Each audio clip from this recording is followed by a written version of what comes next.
Olá, sejam muito bem-vindos ao Grandes Julgamentos. A partir de hoje você vai acompanhar programas especiais que foram ao ar ao longo de 2020. Hoje relembraremos 2 julgamentos que decidiram sobre saúde em tempos de pandemia. O primeiro julgamento discutiu a autonomia dos estados, municípios e do Distrito Federal para solicitar bens e serviços em situação de emergência por conta da pandemia do novo coronavírus, sem autorização prévia da União. Já no segundo, a discussão foi sobre a doação de sangue por homossexuais. Em tempos de pandemia, até onde vai a autonomia de estados, municípios e do Distrito Federal? A Constituição determina o federalismo, mas a Confederação Nacional de Saúde questionou o dispositivo da lei que permite a gestores locais requisitarem bens e serviços sem o controle da União. A Lei 13.979 foi sancionada em fevereiro desse ano e trata de medidas de enfrentamento da emergência de saúde pública provocada pela pandemia da Covid-19. A requisição é um dos atos discriminados. O questionamento feito pela Confederação Nacional de Saúde chegou ao Supremo Tribunal Federal por meio da ação direta de inconstitucionalidade 6362. E é o que vamos mostrar no Grandes Julgamentos de hoje. O relator, ministro Ricardo Lewandowski, ressaltou que a ação estava originalmente no plenário virtual, onde já contava com o apoio dos ministros Alexandre de Moraes e Edson Fachin. Mas houve um pedido de destaque e o julgamento foi pautado para a sessão presencial. O advogado da Confederação Nacional de Saúde pediu que as requisições fossem feitas de maneira coordenada e que sempre que houvesse conflito, tivessem prevalência a da União ou do ente com maior autonomia. Por isso, o pedido de que as requisições sejam necessariamente fundamentadas e utilizadas, que a interpretação seja de que as requisições, numa situação de pandemia, sejam necessariamente o último recurso, sob pena de tornar caótica toda a organização da saúde no Brasil. Já o advogado da União pediu o provimento apenas parcial da ação. Nas hipóteses de sobreposição de requisições oriundas de diferentes unidades federativas, eventuais conflitos devem observar ordinariamente o critério da precedência da contratação. Em casos de superescassez de âmbito nacional, configurada defasagem regionalmente desproporcional do suprimento de bens, deve ser assegurada a primazia à iniciativa federal. A Procuradoria-Geral da República pediu a improcedência da ação por entender válidas as disposições legais. Sabiamente, a Constituição confia a algumas autoridades o poder requisitório para poder dar, nestes casos, a certos bens, a leitos, certos bens ou serviços, ou a certos insumos, uma alocação racional e efetiva, não necessariamente presidida pelo poder econômico. Posição que também foi defendida no voto do relator, ministro Ricardo Lewandowski. Que ante o quadro de uma pandemia reconhecida pela Organização Mundial de Saúde e pelo próprio Estado brasileiro, o qual, por meio do Decreto Legislativo 6 de 2020, reconheceu a ocorrência de estado de calamidade pública,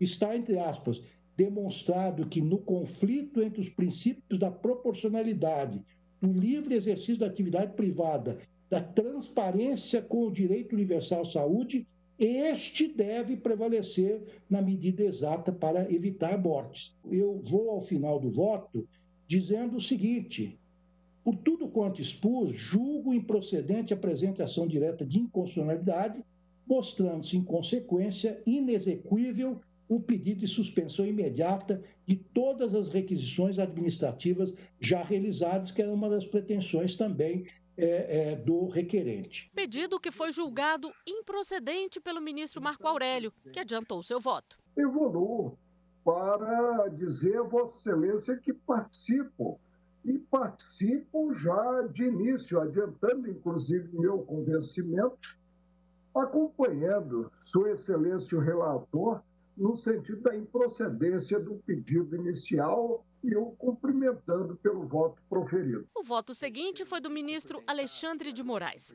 que, assim como já havia feito no plenário virtual, acompanhou integralmente o relator.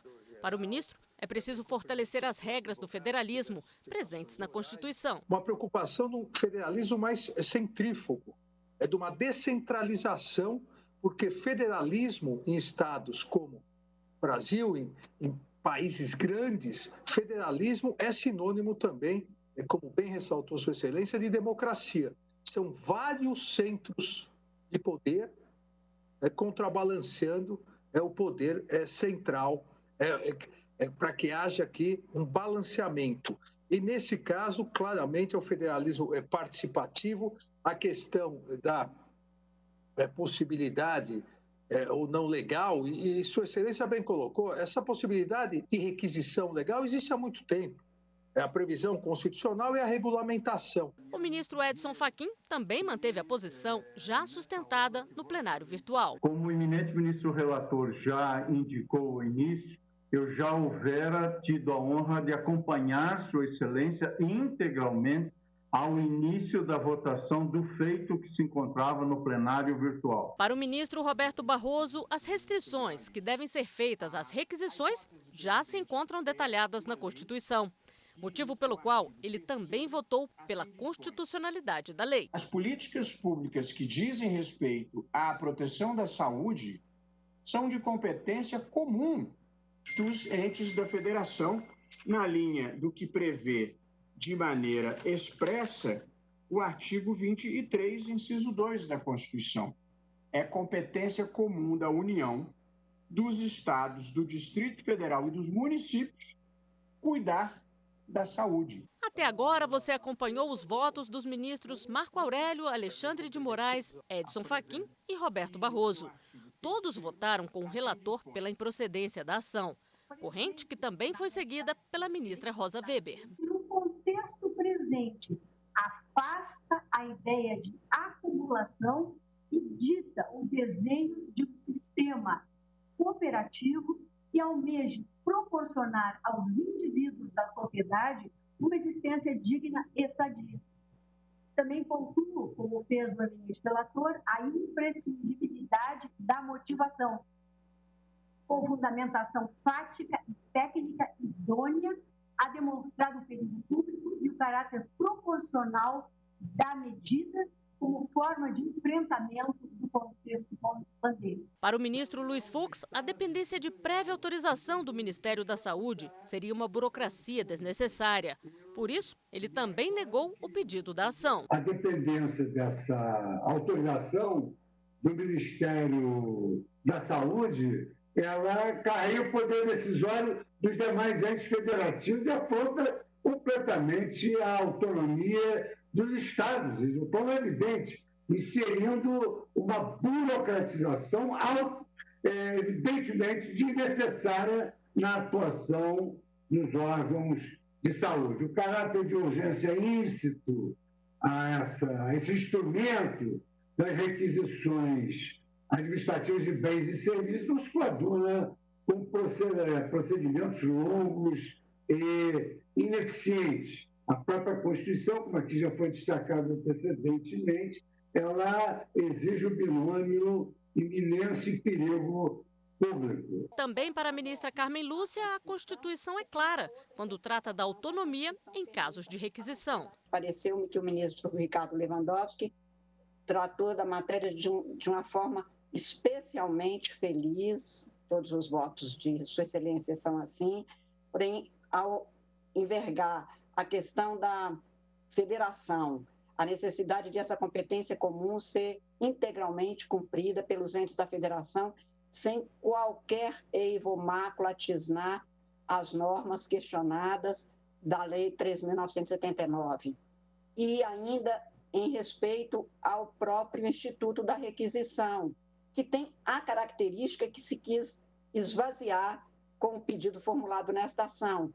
Ou seja, a requisição, diferente da desapropriação, não retira o direito de propriedade, apenas afeta o uso da propriedade por uma contingência específica para que, posteriormente, se houver dano, se possa deixar indene aquele que foi retirado do uso temporário.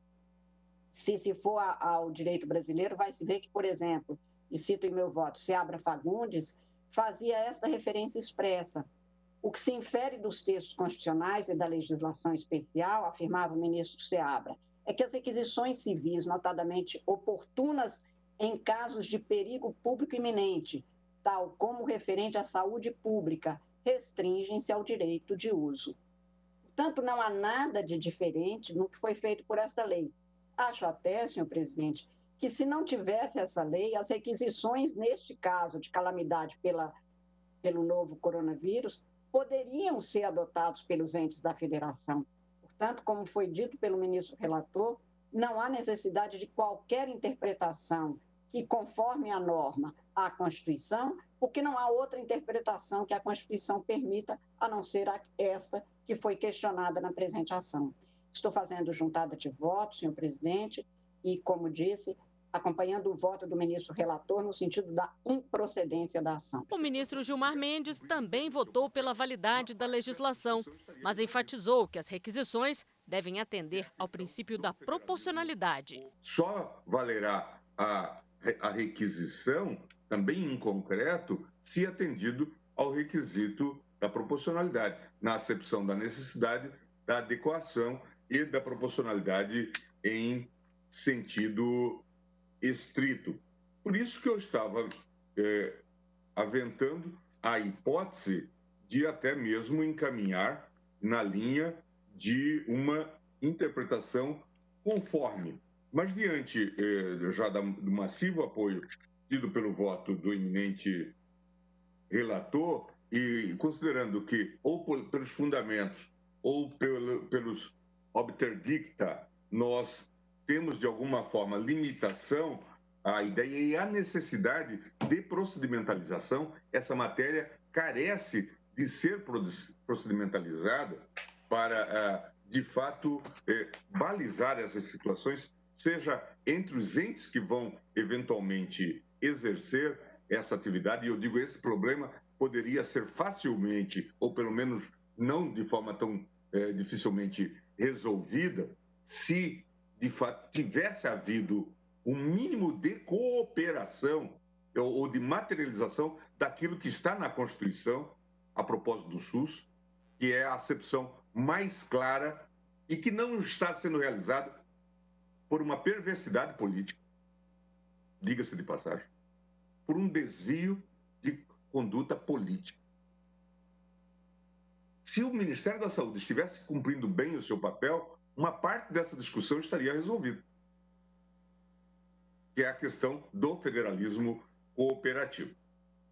Por isso, eu quero deixar pelo menos assente no meu voto que, além de se inspirar e se balizar pelo princípio da proporcionalidade, presidente, aqui se tem que observar também que não há primazia ou hierarquia do poder de requisição dos entes federativos. Por isso, fazendo essas ressalvas ou essa ênfase na fundamentação, eu vou acompanhar o eminente relator. O voto do ministro Dias Toffoli confirmou a unanimidade do julgamento. Eu também cumprimento o belíssimo voto do ministro Ricardo Lewandowski e todos os votos aqui proferidos e acompanho o eminente relator. Só consigno, para fins de testemunho, que na presidência do Supremo chegam várias suspensões de liminares, porque em casos de requisição, muitas vezes há a busca do judiciário, como é normal acontecer. E há decisões judiciais que chegam até o Supremo. Então, essas questões, elas acabam muitas vezes por serem judicializadas e vindo, inclusive, ao Supremo Tribunal Federal. Pois bem, proclamo o resultado. A questão de ordem eu já proclamei, agora proclamo o resultado do julgamento da ação direta. Por unanimidade, foi julgada improcedente a ação. Com a decisão do STF, as requisições administrativas de bens e serviços realizadas por estados, municípios e Distrito Federal para o combate ao coronavírus não dependem de prévia análise nem de autorização do Ministério da Saúde. Mas os ministros ressaltaram que tais requisições devem se fundamentar em evidências científicas e serem devidamente motivadas. Nós vamos a um rápido intervalo e na volta você vai ver o julgamento que decidiu sobre doação de sangue por homossexuais. Não saia daí, a gente volta já.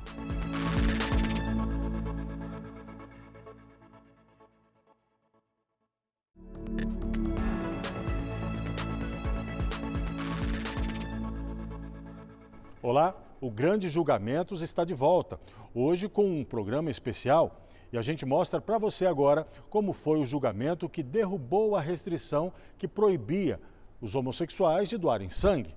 A decisão chegou em um bom momento, uma vez que os hemocentros de todo o país estavam com baixo estoque por causa da pandemia. O impedimento estava expresso tanto na resolução número 34 de 2014 da Anvisa, quanto na portaria 158 de 2016 do Ministério da Saúde.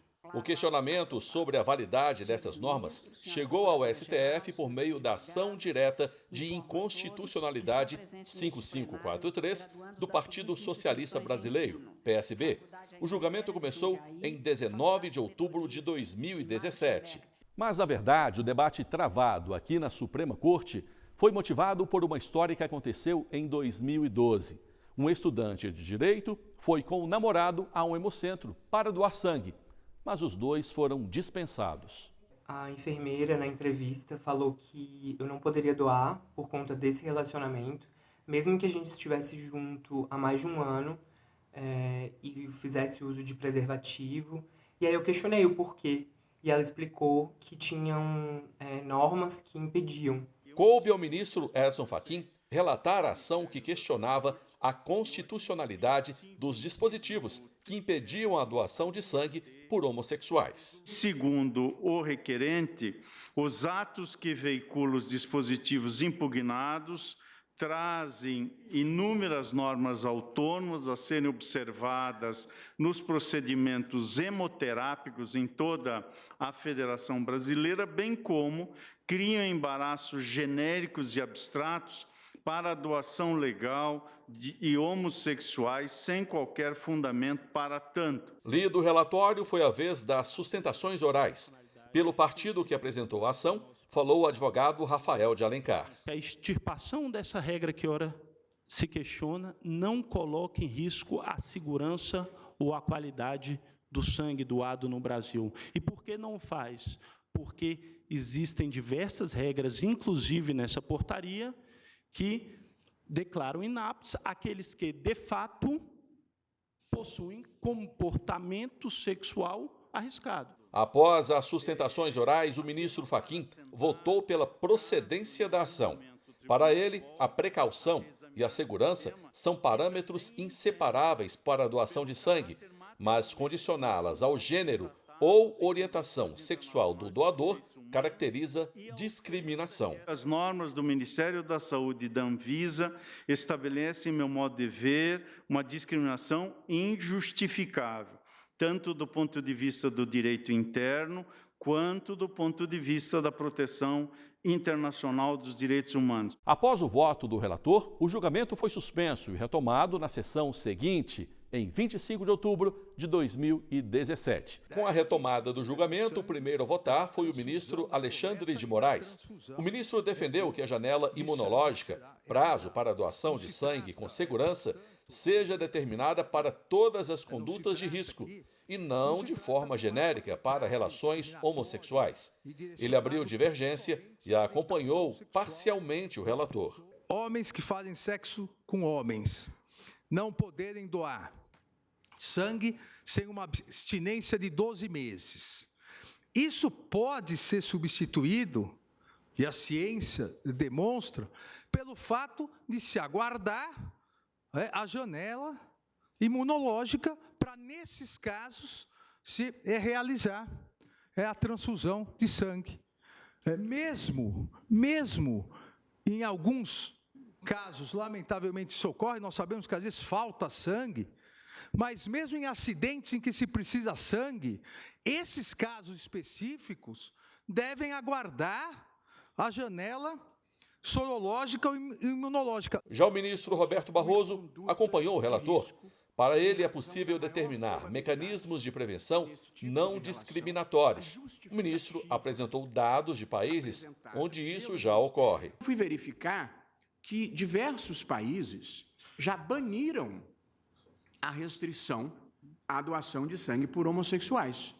E, dentre esses países, eu destaquei o caso da Espanha, em que não existe qualquer restrição à doação de sangue por homossexuais, e naquele país, não se detectou nenhum caso de transmissão do HIV por transfusão sanguínea nos anos de 2014 e 2015, segundo o Boletim Epidemiológico Espanhol. A ministra Rosa Weber também acompanhou o relator por entender que o critério de impedimento da doação é discriminatório. Essas normas impugnadas promovem, em seu resultado, um tratamento discriminatório quando elas elegem como critério de inaptidão a orientação sexual do doador e não a conduta de risco. Por quê? A rigor, desconsideram, por exemplo, o uso de preservativo ou não, o fato de o doador ter ou não um parceiro fixo, que, a meu juízo, faria toda a diferença para o efeito de definição de uma conduta de risco nos moldes em que foi posta. Para o ministro Luiz Fux, que também acompanha o relator, o critério de impedimento temporário da doação deve ser baseado na conduta de risco. O melhor critério, no meu modo de ver, não é, evidentemente, grupo de risco, é conduta de risco. Então, a minha opção seria exatamente pela conduta de risco, que, se não me falha a memória, ela é uma das razões que o ministro Edson Fachin utilizou na sua longa digressão para chegar à conclusão que esse dispositivo ele viola o princípio da não discriminação.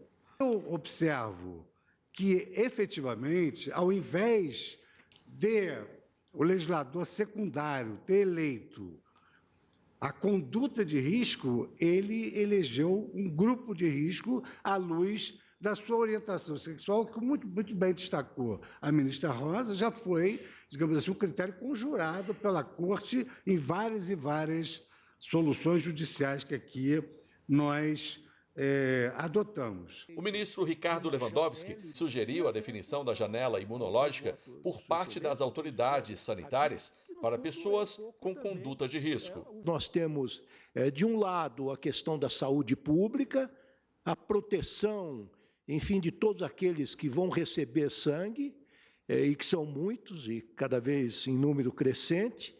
E, de outro lado, nós temos, claro, o postulado da dignidade humana, o princípio da não discriminação, e nós temos a obrigação de encontrarmos aqui um meio termo entre esses interesses igualmente válidos.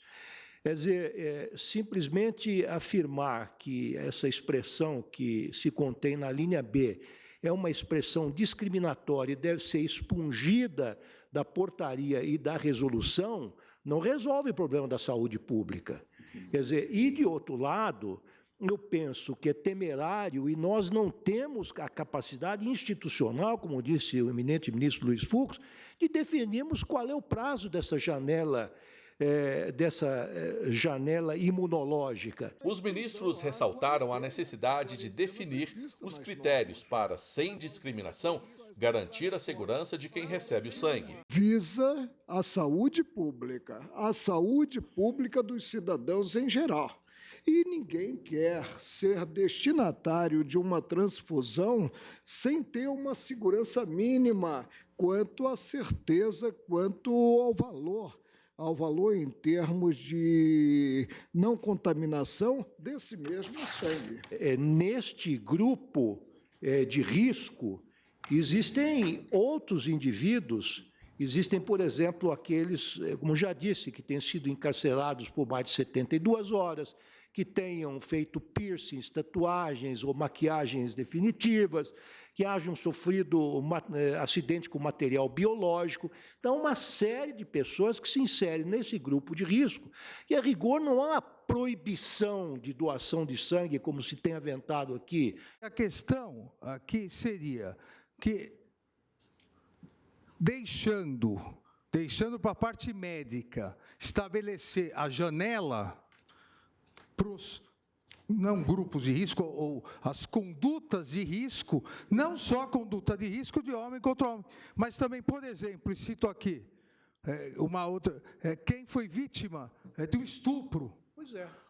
A janela é a mesma. Hoje, quem foi vítima do estupro, só daqui 12 meses pode doar sangue. Após o debate, o ministro Ricardo Lewandowski, que havia acompanhado a divergência, resolveu suspender o voto, deixando a conclusão para a sessão seguinte. O julgamento foi retomado na sessão do dia 26 de outubro de 2017. O voto seguinte seria do ministro Ricardo Lewandowski, mas o ministro Gilmar Mendes pediu a palavra antes da continuidade do julgamento. Presidente, ontem, depois do debate que foi colocado pelo ministro Alexandre de Moraes e também das questões suscitadas pelo ministro Marco Aurélio e pelo ministro Lewandowski, eu saí daqui bastante preocupado.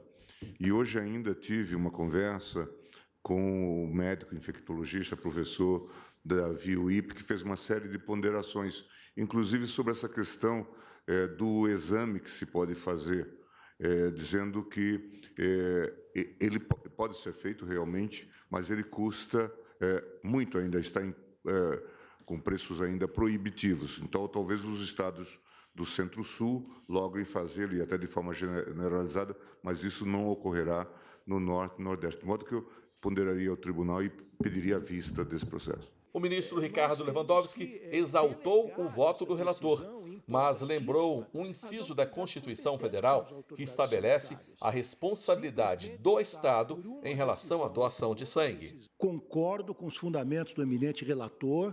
Eu acho que Sua Excelência trouxe um voto muito bem elaborado.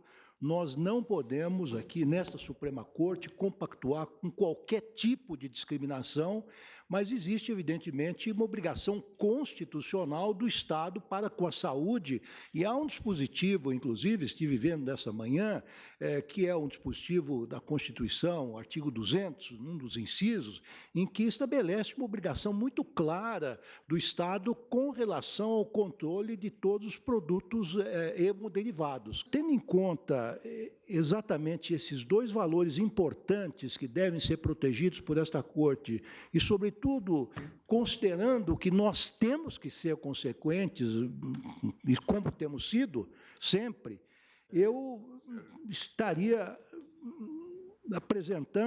apresentaria a esta colenda Corte uma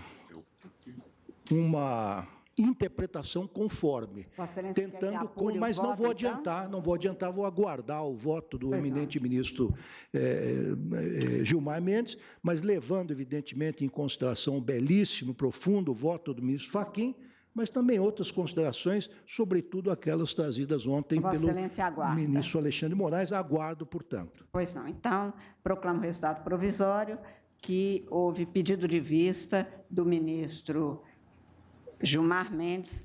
Aguardam, portanto, aqueles que ainda não votaram. Em 20 de abril de 2020, o ministro Gilmar Mendes devolveu os autos para julgamento.